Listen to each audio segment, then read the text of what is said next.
Bonjour et bienvenue sur le site du Courrier de l'Atlas pour cette nouvelle série pour l'enfant sur l'enfant.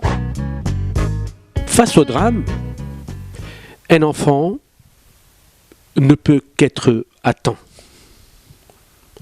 Parce qu'il est en phase de développement, son psychisme est en cours d'évolution et les drames ne manquent pas.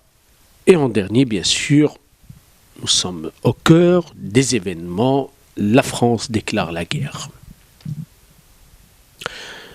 L'enfant, face à plusieurs drames, d'ailleurs, il n'y a pas qu'un seul, il n'y a pas celui qu'on a vu, il y a aussi le drame du décès de l'un de ses parents.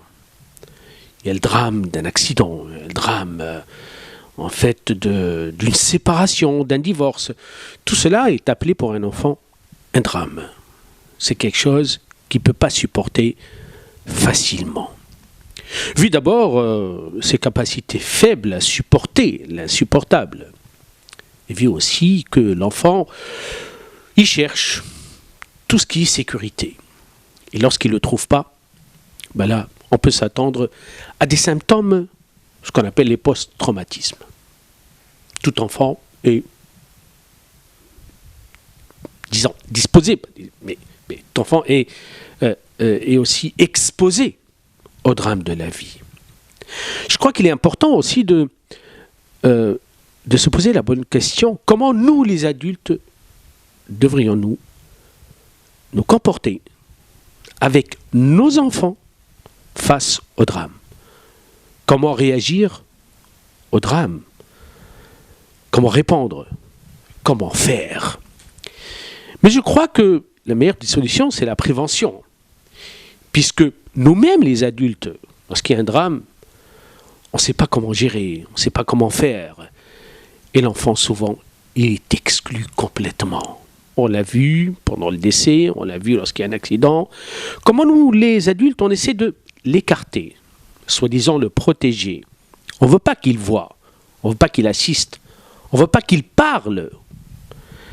Et tout cela ne peut pas aider un enfant à surmonter les effets néfastes des drames sur sa psychologie.